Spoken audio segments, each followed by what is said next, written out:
Ethan adjusted the stiff collar of his diplomatic uniform, fighting the creeping suspicion that the room was observing him. Technically, it was. The walls of the Zalari embassy shimmered with a bioengineered iridescence, monitoring temperature, heart rate, and, if the darker rumors were true, the emotional volatility of every guest. It is a sensation reminiscent of our modern digital paranoia, isn't it? That creeping feeling that the algorithm knows you better than you know yourself. Only here, the algorithm is the building itself. The diplomats entered, a procession of towering, emerald-skinned figures moving with a fluidity that defied human skeletal structure. They were draped in robes that didn't just hang but rippled like liquid light, shifting with every step. Yet, it was the eyes that truly unsettled Ethan. Each Zalari possessed luminous, gem-like pupils that swirled in intricate fractal patterns, like staring into a kaleidoscope that held the blueprints of your deepest secrets. Then, Vaya entered. She was distinct from the composed statue-like elders. She carried an air of dangerous playfulness, a smirk playing on her lips that suggested she knew the punchline to a cosmic joke Ethan hadn't heard yet. When her emerald gaze locked onto his, Ethan's brain, fueled only by caffeine and sheer panic, short-circuited. "You have great eyes," he blurted out.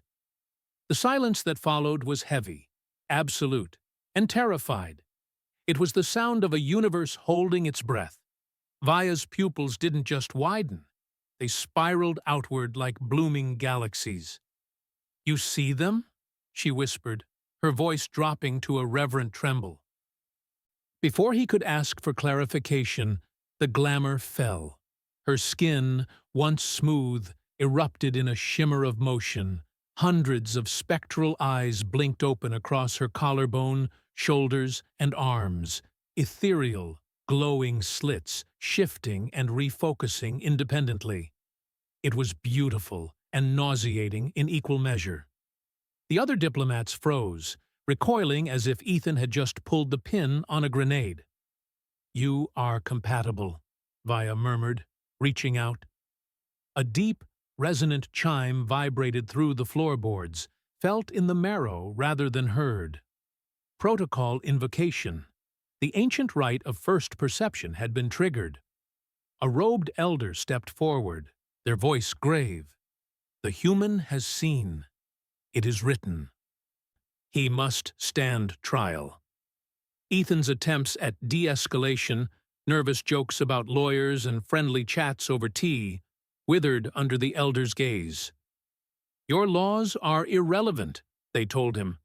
He was dragged deeper into the embassy, to a courtroom that resembled the interior of a bioluminescent jellyfish.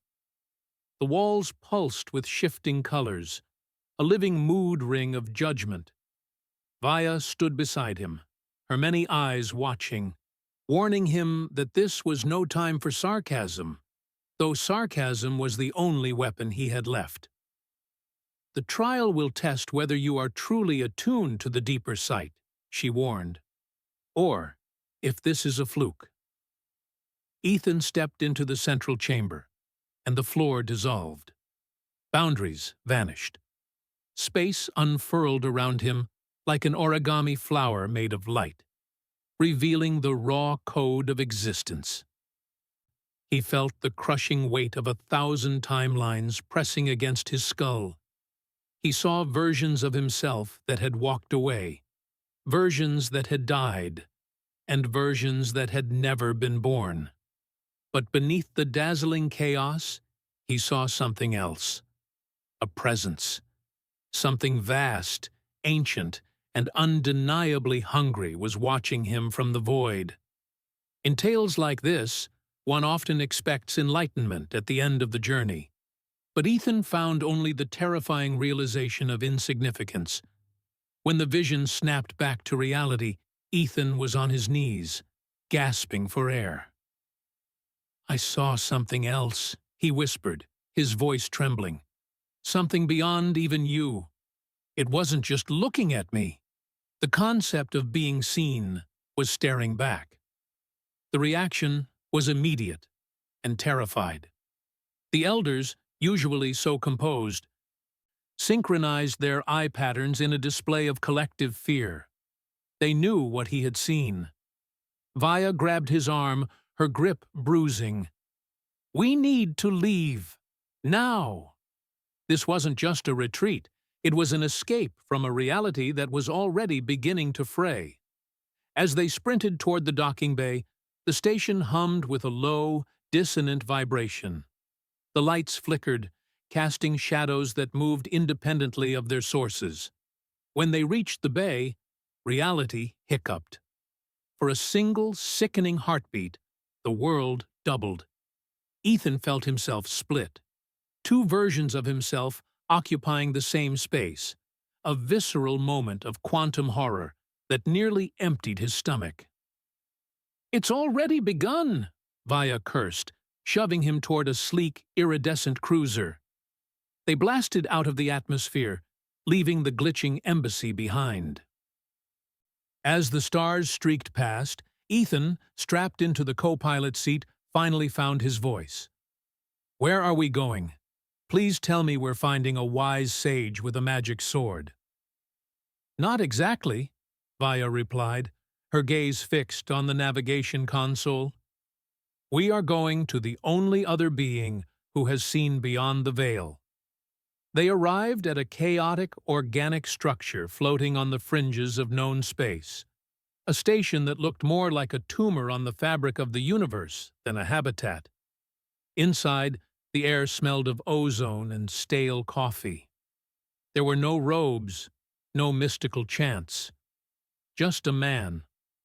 Malcolm looked like he hadn't slept since the turn of the century. His beard was uneven, his eyes bloodshot. "Oh," he grunted, looking from Vaya to Ethan. "They found another one." Malcolm explained the truth that the Zalari were too afraid to face. The veil exists to hide humanity from the apex predators of the cosmos. By seeing through it, Ethan had essentially lit a flare in a dark forest filled with wolves. "You're a beacon now," Malcolm said, pouring a drink with a shaking hand. "A blinking light. They haven't fully noticed you yet, but they will." Ethan slumped against the wall, the weight of his new reality settling in. "So, my options are to get devoured by space gods or—" "What?" Malcolm smirked, a flash of defiance in his tired eyes. "Or you learn to blink back." It was a choice between victimhood and evolution, the kind of binary decision that defines not just a life, but a soul. Ethan looked at Vaya, and then at the infinite blackness beyond the viewport. The fear was there, heavy and cold, but it was matched by a burning curiosity. He had seen the truth of the universe. Could he really go back to pretending it didn't exist? "You know what?" Ethan said, a slow grin spreading across his face. "I think I'd like to learn how to blink." Malcolm laughed, a dry, raspy sound. "Welcome to the club, kid."